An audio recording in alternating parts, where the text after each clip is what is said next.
So, a couple months ago, I emailed Mark Cuban, one of the most public-facing billionaires in America, asking if he'd talk to me. And I'd actually been wanting to talk to him for a while. He's vocal about politics publicly, in a way that very few very rich people actually are. Cuban is an entrepreneur who's probably best known as the longtime owner of the NBA's Dallas Mavericks, and from his time as a shark on the hit reality show Shark Tank. And these days, he's at work on a healthcare site, an online pharmacy called Cost Plus Drugs. But since Kamala Harris has entered the presidential race, he's become a kind of surrogate for the Harris campaign, participating in campaign calls, attending her recent economic speech in Pittsburgh, and making the open case for Harris on social media. And a big part of what he's trying to do is convince fellow business-minded people and rich people not to be scared of Harris. So on Friday, when he told me he was ready to talk, I jumped at the opportunity.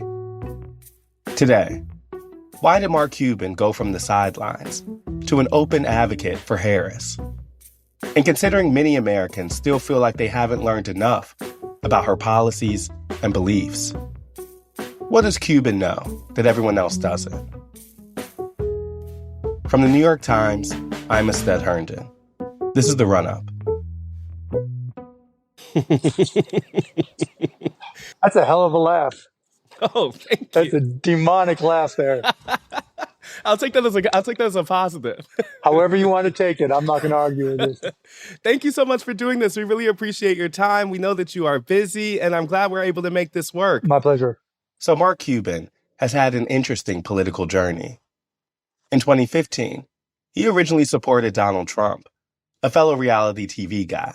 So I'd known him a long time and wasn't a huge fan, but we had done things together. Like we did an MMA event together, and you can find pictures of me on a days with him, like doing the boxing thing and all that. And then we had our go back and forth on Twitter, but he wasn't a politician. And to me, that was a huge opportunity. He liked that Trump was an outsider, but the support was brief. There was a debate in 2016 that he skipped. Right. And I'm like, this is a great time for you to go to a small business and show your business skills and get to know them. And his response to me was, Mark Cuban and Donald Trump don't go to people's houses and sit at their dinner table, and I remember, asking Donald, what happens when you have to make a decision, whether somebody lives or dies? And he was silent and just didn't want to have a conversation, And so, so that kind of pushed me away from him. And honestly, I didn't think he had a chance to win for the longest time. And it got me a lot more nervous when it became obvious he had a chance to win. You and obviously Trump are kind of uniquely public businessmen and public billionaires at that front. I guess I was curious, to ask you, where do you see the core differences in how you and Donald Trump approach business and how you approach a kind of a public face of business success, if you get what I'm asking? I get what you're saying. That's the most insulting question I've ever been asked. That's like saying, I saw you wear a goalie mask. Compare yourself to Hannibal Lecter. But, it is a unique... Well, let me ask it in a different way. I mean, you're obviously a figure on Shark Tank. Right. Donald Trump has benefited from a public perception of him as a business person that was driven through TV. Does any of that experience, you think, inform how people come to Donald Trump's economic message? Celebrity opens doors, right? The more visibility, the more name recognition you have, the more likely someone will at least be interested in what you have to say. They may not agree with it, but, and then the same thing happened with Donald. He was having all kinds of issues, right? Financial issues. And then Mark Burnett put him on The Apprentice and his whole life changed. Yeah. And, that is just the luck of the draw. And some may say, he was first offered the role of the president in Sharknado 3, and then it went to me because of my better acting skills. Maybe if he had gotten it, the world would be a different place. You just never know. But, to your bigger point, the door's always open when, the greater recognition you have, the greater people at least listen to you. And particularly on social media, when you have a big following, it's at least going to get in front of people's faces and you have a chance to say something. Whether people agree with you is, a whole nother issue. In some ways, Cuban sounds like a lot of political independents we've met on the road, unsatisfied with both parties, interested in Trump during his 2016 run, but increasingly over him come 2020 and especially 2024. Where were you when this race was Biden versus Trump? Did you know what you were going to do? Yeah, I knew I was going to vote for a ham sandwich over Donald Trump. But even though he planned to vote for Biden and the Democrats, he wasn't exactly giving them a ringing endorsement. I even said publicly if Joe Biden was given his last rites, I'd still vote for him. That all changed once Kamala Harris got in the race. How did that transition happen for you? And what was the moment when you decided, I want to get more directly involved in this race?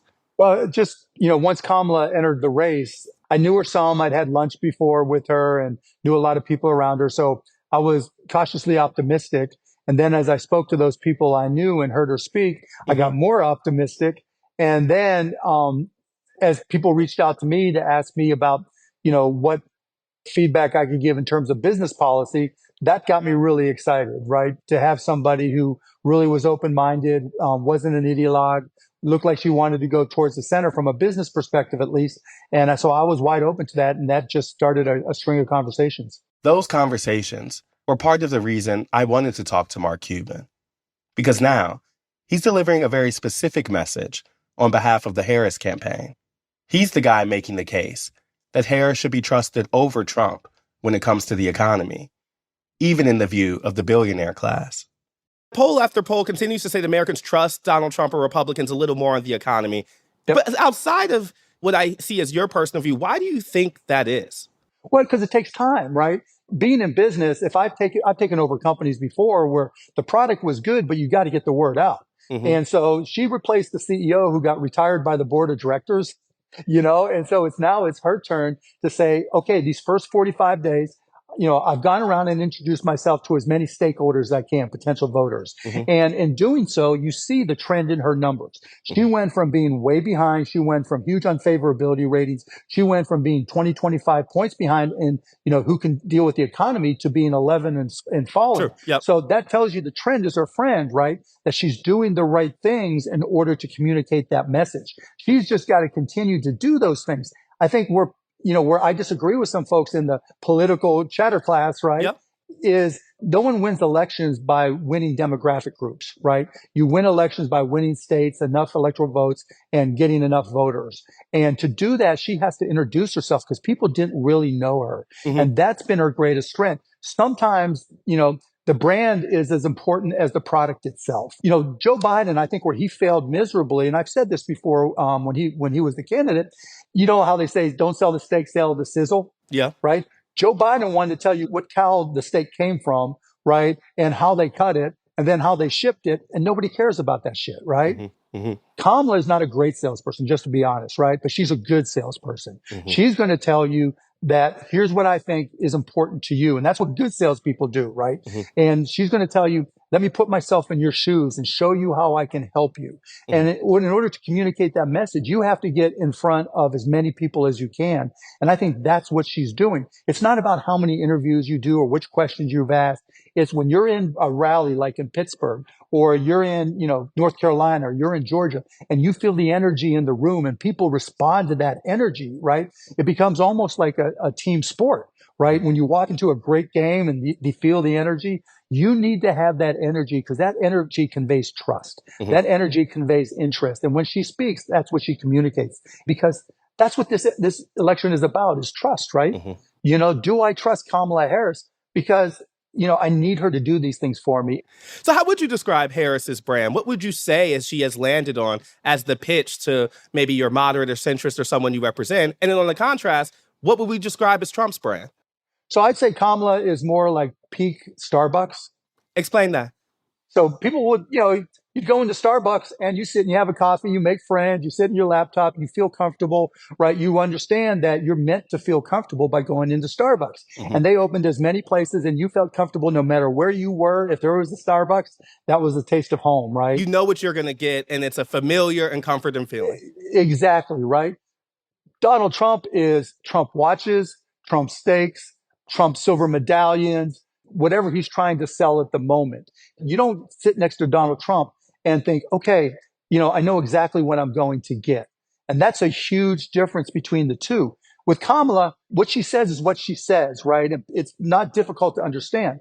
With Donald, he says something and there everybody tries to explain what he really meant by what he said. Mm-hmm. And that contrast is very stark. And the way you convey that contrast is going and talking to the people, right? Mm-hmm. Every rally is a new pop-up Starbucks. I like the analogy. You know, back in 2019, when Harris was running for president, I covered her for the Times, and she was really making a concerted effort to cast herself as someone who was tough on corporations and business excess and make overt appeals to the kind of party's progressive wing on that front. I also wanted to ask about healthcare, considering that's an issue that I know you're really focused on. And she was someone who had endorsed Bernie Sanders' Medicare for All plan. Now, we know that she's somewhat reversed some of those decisions now, or has said that, that these, her values haven't changed, but maybe some policy specifics has. But you've been someone who's really making the case for her publicly as someone who is not going to kind of drift into the far left wing, but as someone you trust as making a kind of concerted centrist administration.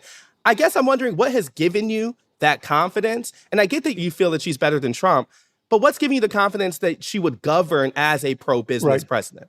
Well, I mean, again, it comes somewhat to trust, but you go from being AG and then senator for the People's Republic of California, right? You have to be far left in order to fit in the political system there. Mm-hmm. And then all of a sudden she comes in and she has 3.5 years of experience of what it takes to support the American people.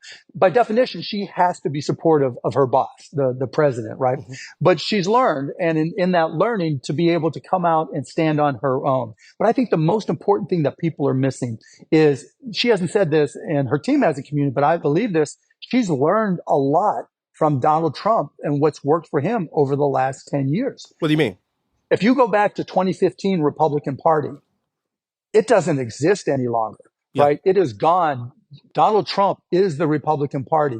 The Republican Party is Donald Trump's family business now, right?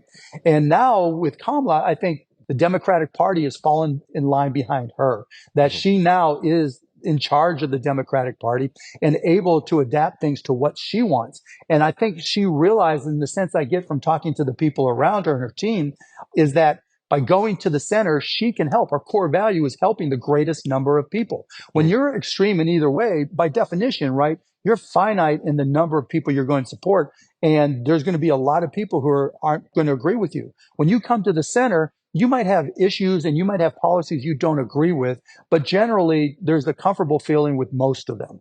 And I think she realizes that, and she's made this her party.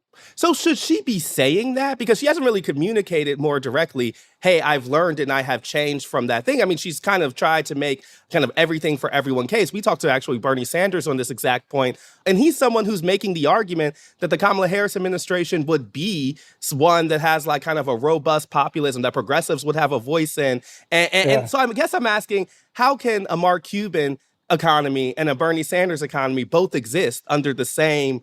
It seems like both sides are pitching to me that the Kamala Harris administration would be one of them. I hear you loud and clear, right? Yeah. But one was a month ago and you haven't heard about it since. That's fair. You're saying she's tacking towards you closer than she's tacking towards them. Right. I mean, she's giving economy speech after economy speech. She's talking about the things because if the number one issue is economy, and the way to solve people and make people feel good about what she's doing is to talk business and talk economy and talk opportunity, and that's what she's talked about. Mm-hmm. And I think you have to be in the middle to do that. Mm-hmm, mm-hmm. I hear that. You endorsed Nikki Haley in the Republican primary. And one question I wanted to ask, and it's kind of to get at the idea of what's driving your support, was if she was the Republican nominee, would you still kind of be supporting Harris in this way? I asked to kind of say, like, is this about the affirmative advocacy for Harris and her policies, or is this about, rejecting Trump and his policies? So if it was Nikki Haley versus Joe Biden, I probably would have voted for Nikki Haley.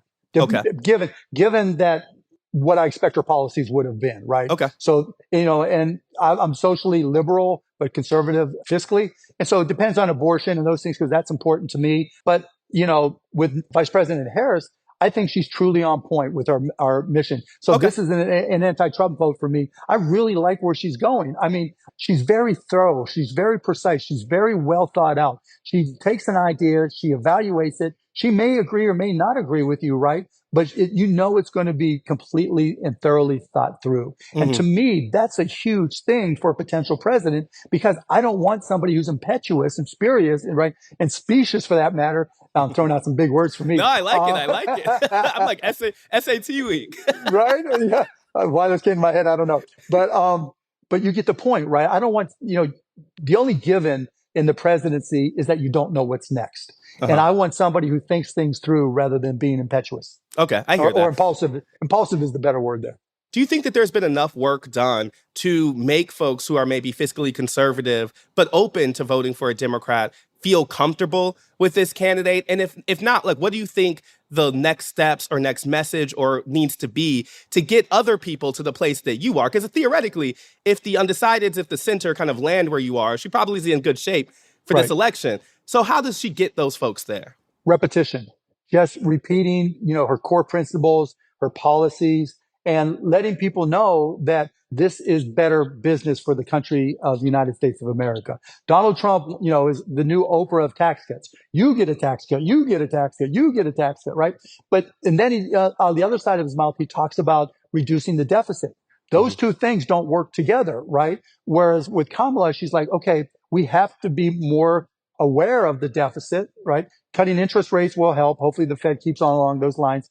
But increasing taxes is going to, reduce the deficit. I mean, her meeting with all these different businesses, from VCs to investors to Wall Street to bankers to little companies to big companies, that's huge, right?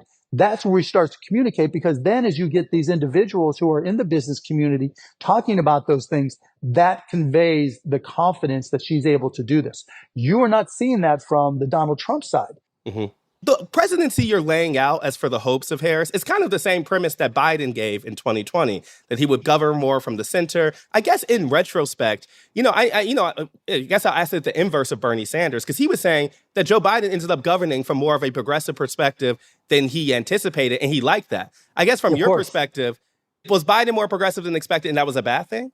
That was a bad thing, yeah. I think he wasn't a great communicator. And obviously, for all the reasons he's not in the race anymore, there's a lot of reasons potentially why. But I thought him, not communicating well about business or to business people really hurt him. I can't tell you how many people I've talked to since she got in the race who are really successful business people who said, I tried to talk to Biden and nobody returned my call. Whereas now I connect them to her, immediate team, and they're getting callbacks, they're getting meetings, they're getting phone calls. And I think that shift is enormous, and I think it really hurt Joe. And I wanted to ask one more about your healthcare specifically. Your company. You can ask me 10 on cost plus drugs. On cost plus drugs. I know it's a response to the kind of volatile healthcare system where people often can't afford the medications that they need. But one thing that I thought was interesting is, like, healthcare has not come up that a ton between the two candidates policy-wise. I guess, what do you make of that? And also, like, since Harris has backed off from the kind of previous iteration of healthcare policy that she articulated while running, what do you see as her healthcare vision? Do you feel confidence in it? Yeah, so two things there. One, I've talked a lot to them about this, right? In particular, what I've learned with cost plus drugs, that transparency reduces prices. And I'm not going to say she's taking all this. She'll decide what she's going to do or not do. But what I've told them is, by introducing very simple transparency on the cost of medications and the cost of care, beyond just listing it, but making sure that anything the middlemen do is fully transparent so everybody can compare notes. By doing that, you could quickly cut the cost of medications 25 to 30% and healthcare costs by 40% or more. And I've conveyed that to her to say, with her team, to say that fighting inflation and fighting the economic realities some people are facing, that they may not be in a good position right now. The best way to reach those people and cut their costs, bam, out of pocket like that, is through their medication and healthcare costs. Then if she does that, I think, to go back to your earlier questions, that could be the swaying element that makes people think, okay, my bread costs a little bit more. Costs are up 19.5% since January of 2021, but my medication costs are going to decline 30%. And I think that could be the difference maker in her communicating that she is going to save people money. She is going to reduce their costs. She is going to make the cost of living lower. She's just doing it, in a better way than has been proposed before. Interesting. So, so you feel I'm curious about your level of confidence, though. You have a unique insight to a demographic that I think is going to be critical in this election. Not only people who consider themselves, fiscally conservative, socially liberal, but also a donor class, folks who are successful in business who talk to you. But if we look at numbers or such, we're still talking about a razor thin election. For sure. What is your confidence level that this doesn't end with another Trump term? I mean, I don't know. I'm not going to try to guess, right? I'm not going to jinx her one way or the other. But I think she's just got to, from a business guy perspective, the trend is your friend. If you're doing something right in your companies and the numbers reinforce that what you're doing is the right thing to do, you don't make a left turn or a right turn, right? You keep on doing more of the same. Mm-hmm. I mean, look at it from Trump's perspective. He went from a commanding what seemed like an insurmountable lead against another opponent to now being a dogfight. And that's not a good reflection on him. Mm-hmm. He's got his hardcore following, but there's still a lot of undecided people here that I think can make the difference. And I think if she keeps on doing what she's doing, which is going out, doing rallies, communicating, and incrementally distributing information, right? Mm-hmm. Because every speech she gives, she goes a little bit different topic, says a little bit more, throws in, a couple of the old favorites, and then, keeps on moving forward. I think that's good because it keeps on giving people new information that might connect to them. Mm-hmm. You never know what the one thing is that's going to connect to a potential voter or a potential customer, right? And so I think if she keeps on increasing the amount of information she conveys, she keeps on doing interviews. And I'm not saying, look, you've got to do an interview with everybody and dig into deep personal questions, because I don't think most undecided voters are high information voters. Mm-hmm. I think they're more people who are emotional voters, because if they're high information, there's enough information that people can go on and get to make a decision already, right? Mm-hmm. And so going out there and meeting as many people as you can where they are in their states, in their cities, talking to them, people will start to understand that she's trying to be inspirational. One thing that's sticking out to me, though, because you kind of hear people say now that they don't think they're getting a sense of where she's ideologically landing from the last month or so. I hear you saying that you feel like you have gotten an increasing sense, and it's one that's more of a moderate candidate, and it's one that's actually owning that lane more than think other people are kind of giving her credit for. Is that a fair characterization of your view? Yeah, no, for sure. Because ideologues talk the party talk, right? Here's who we are. This is what we believe in. And that's it. She's got her core values, Mm-hmm. but problem solvers talk to people and they say, okay, we have people who are suffering in this country. What do? We want to see more businesses started. Oh, what a great idea. Let's increase the child tax credit for your first year, because not only can it help you with daycare, but if you're in a business, you can bring somebody in to watch your infant Mm-hmm. that's just been born, right? And that allows you to go back to work sooner. So she's coming up with solutions to problems, whereas Donald just says, we're going to cut, we're going to do 10%, no 20%, no 60% tariffs. Mm-hmm. He's not problem solving, right? He's just going out there. He's an ideologue. Mm-hmm. And He's you're more saying of a that being outside of that like ideological rigidity should be seen as a strength for her in terms of a problem solving. Yes. In my head, like the billionaire class would break Trump supporters. Is that tax cuts? Like, is that like, how should I understand the fact that you're laying this out and it feels very clear to you, you're advocating folks around you, things like that. But it does seem more of an outlier than the rule. Well, so what's driving the rule? So first, don't judge me by my wallet, Mm-hmm. right? And I think that applies to everybody. When I was Mm-hmm. poor, you weren't going to listen to me, but now, and I don't, my friends aren't billionaires per se, but when I do talk to wealthy people, I don't think they think like that, right? I think they look to see what are the things that are important to them. And that falls into two categories. There's single issue. It may be Israel. It may be abortion. It may be the border. It could be any number of things. It may be tariffs. Yeah. And so if they're single issue, that's just who they are. And what I try to do is say, for all those things I mentioned, let me get you in touch with her team. Okay. Maybe her perspective on the border is not what you think. She is not Joe Biden. This is her party. It's not the Joe Biden party anymore. And then there's the second category, which are, I think we can manipulate that other guy, right? If I can get close to him with donations, I can get him to listen to me and do what I want, because I know he doesn't get into the details. And so the wealthy class, the billionaire class, if you will, either they feel they can influence him because it doesn't really have strong positions or deep thought through positions, or they think there's a significant benefit for the one issue that's important to them. Mhm. But I think the misunderstanding is it's just taxes and money all the time. Yeah, that's why I asked. But it's not just that. But the switch, to be clear, and this is like just my last point, the switch has allowed you an opportunity to make a case to them, to say, hey, go talk to them. And there's a new level of openness. She says it all the time. I want to talk to businesses top to bottom. Okay. I want to hear the best ideas. I think she said it in her speech in Pittsburgh. I want to hear the best ideas because that's what makes this country better. I want there to be more entrepreneurs. All it takes is one to change the game, and just make everything better for us. Whereas Donald Trump, when was the last time you heard him talk about entrepreneurs? Yeah. I mean, startups. There's no question that the Trump specifics are lacking in all the categories. It could also be a media challenge because you're asking all these questions about someone's plan on one side when obviously on the other side he's benefited from the lack of those things too in a way that we also have to call out. And to his credit, he's a good salesperson. That's why he's selling watches and sneakers and everything else, right?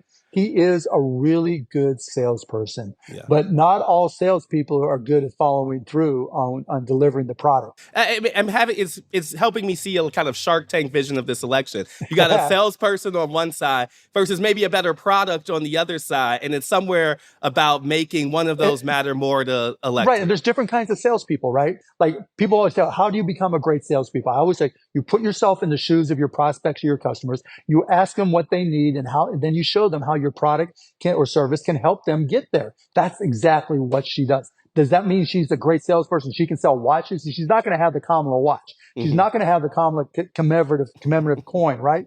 Donald Trump, can sell the proverbial ice to Eskimos. He's that good a salesperson, but he's not the type of salesperson who, when the software is done being written, it works. I'm going to ask about a couple issues. Along with Ro Khanna, you led a business roundtable between leaders in the crypto space and the Biden administration, and you've been vocal about the administration's attitudes towards that. I wondered what you thought was the possibilities of a potential Harris administration in this arena, because I thought it's been interesting that she's made some specific overtures that feel a little different than what Biden was doing. Oh, yeah. I think Joe Biden just didn't care one way or the other, and he didn't think it was very important. I think what Vice President Harris has learned is for young men in particular, they're not in the traditional banking system.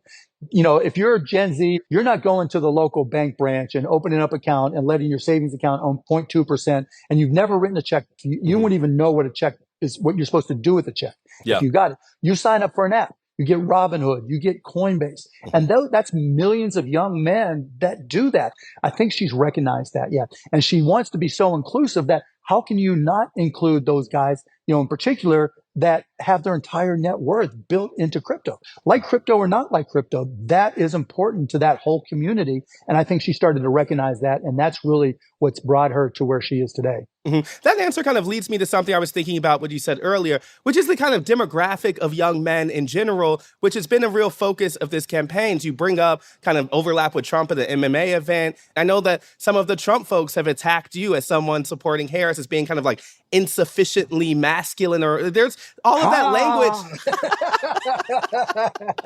For the record, you just flexed. So I guess I want to ask somewhat about that. Like, how do you see a kind of changing culture, and what has been, I think you're someone who people look at as someone who's really balanced a lot of interest at once. Do you see your role as projecting a different type of business success or a different type of successful man? I don't give a shit about. I don't give a shit. No. About You don't think about any of that. Okay. No.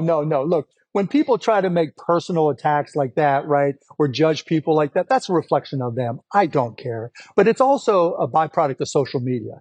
Elon bought Twitter and he tweaked the algorithm to benefit himself, right? And he pushes it out, lots of misinformation, but that's his game to play. So this whole thing about naming and shaming in one way or the other works really well in social media. And I think that's why you see so much of it. But I personally don't care. Okay. You mentioned Elon Musk, who I know you've had some public back and forths with. Do you worry about like a back and forth with the world's richest man? No. I mean, look, he's really thin-skinned. I like the guy generally. I think he's one of the greatest entrepreneurs of all time. No disrespect for what he does on the business side. Now, but that's not unusual for somebody who's all in as a programmer, tech, business guy, and to have no social skills whatsoever, right? Or very minimal people skills. And the good news is that, he's easy to mess with. So how should I think about the tweets? Is this a trolling effort of Elon Musk, or is this winning votes for Kamala Harris? Both. I mean, look, both, right? Social media, even though the media isn't so social anymore. Um, Look, you got to have a little bit of fun. And so messing with Elon, he likes to mess with me. I don't care one with the other. But, there's a certain fun to it, knowing who he is, right? And what he represents, and that this is his platform. When you go on Twitter, this is his baby. And I'm walking to the front door of his house and just look, and I'm not calling him names and I'm not cast aspersions. I'm just trying to hit him with facts, right? Hmm. Because I think that's his kryptonite. Just hit him with facts, and he doesn't like it. Hmm. My perspective. But beyond that, when somebody with a big platform says something that just is not true, right? There's data to show otherwise.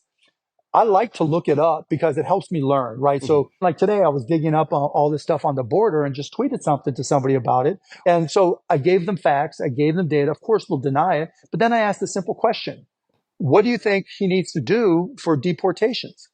And if they ever debate, hopefully that's what she holds him accountable for.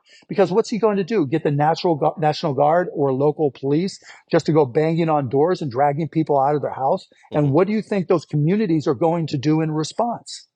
You think they're just going to say, take my mom, take my dad, take my aunt, take my uncle? There's going to be wholesale hell to pay, and just pushing them to try to get somebody to think that through. I would be remiss if I didn't ask this. I mean, saw some reporting that said that you were, thought about or would like to be considered for SEC head. I know that you have flirted with the idea of running for president in the past. Should we think about your increasing political openness as the beginning of the Mark Cuban politics era? No.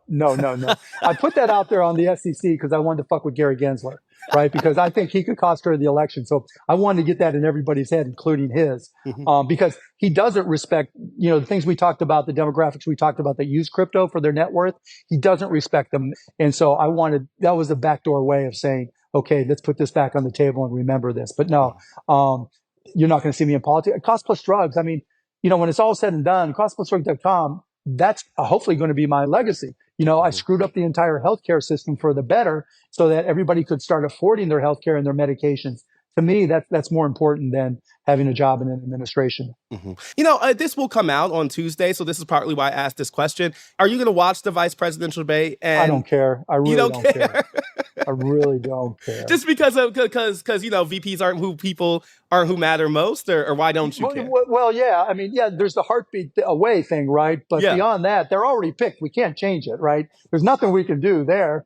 And I mean, what do they do? What is it that Mike Pence said in his VP debate, right, with the vice president that changed the course of history or really had an impact? And you go before that, what Biden said, whatever it is, nobody remembers any of it. I'm with you that it's not usually an electoral point, but we are in a moment that should show how VPs end up mattering. Obviously, Harris ascended and all of that. There were so many questions kind of last year about whether that was the right choice or not. I was just wondering, whether any of the number twos impact some of your decision making, or is this for you a question of Harris and Trump? Yeah, this is Harris versus Trump. That's the whole election. Who do you trust? Because the Republicans are going to say you had 3.5 years, which is not necessarily true when you're second in command, right? And you can't trust her. Why do you believe her now when you didn't believe her then? And it's the same with Trump, right? You've been lying about everything you're saying. You're going to say you did this and you didn't do it. Why do I trust you? That's what this election is about. Who can generate the most trust to the most number of people and get them to vote for you? Whether Tim Walz, I think he'll be, the reason to watch it, he'll tell some great stories. Right. And you want to see if JD Vance steps in something. Right. But you also know JD Vance is going to be super intellectual, and it'll be interesting to see if that works against him. I think, if I have a hope for Tim, it's that he just comes across as a good, respectable guy. And he doesn't take the bait for anything, because JD Vance is just going to try to just zing him like he's in a school debate class. And, I'm sure the governor has been through that before. My last question is, what does your next couple months look like? And how much of Mark Cuban's day-to-day is now dedicated to politics and this presidential race? Well, I want to help for the next 45 days or 40 days or whatever's left, right? Because I want to see her win. I think it's important to the country that she does win. Beyond that, it's costplusdrugs.com. My kids are in school, trying to spend as much time as I can with them and going to Mavs games. My life hasn't changed all that much. You're like, we got Klay Thompson. There's new opportunities now. Let's go. Klay's such a great guy, too. Him and Ty and Luka. thank you so much for your time. We really appreciate it. I'm going to ask our producer, Anna, to ask if we missed anything. And also, I should say, Anna was a big part of making this happen. Anna's a big Shark Tank fan. Appreciate that. Yeah, thank you so much. This was Are we good? Yeah. You have a great rest of your day. Yeah, thank you. Appreciate it, guys. Thank you. Have a great day. Thank you. You too, guys.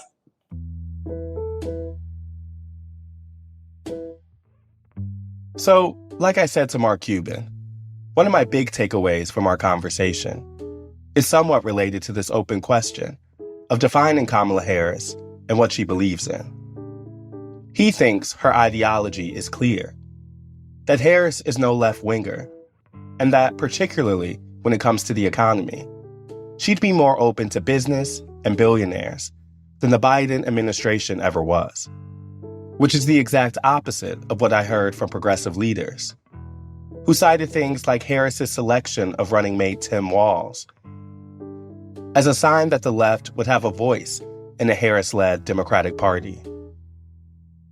Tonight, Walz and Republican vice presidential candidate J.D. Vance will face off in what could be the final debate of the 2024 cycle. We'll be watching from Tim Walz's former congressional district in southern Minnesota. But we'll also be listening to see which version of Kamala Harris does Tim Walz present. The progressive ally, as described by Bernie Sanders, or the pro-business moderate, as described by Mark Cuban. See you Thursday.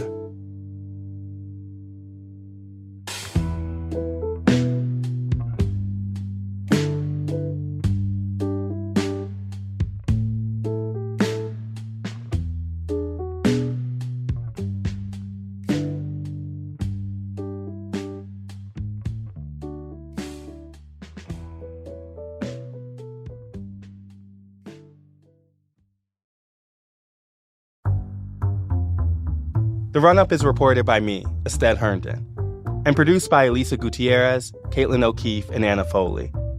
It's edited by Rachel Dry and Lisa Tobin, with original music by Dan Powell, Marian Lozano, Pat McCusker, Diane Wong, Sophia Landman, and Alicia Baitube. It was mixed by Chris Wood and fact-checked by Caitlin Love. Special thanks to Paula Schumann, Sam Dolnick, Larissa Anderson, David Haufinger, Maddie Masiello, Mahima Chablani, Nick Pittman, and Jeffrey Miranda. Do you have questions about the 2024 election? Email us at therunup@nytimes.com. Or better yet, record your question using the voice memo app on your phone, and then send us the file. That email again is therunup@nytimes.com. And finally, if you like the show and want to get updates on latest episodes, follow our feed wherever you get your podcasts. Thanks for listening, y'all.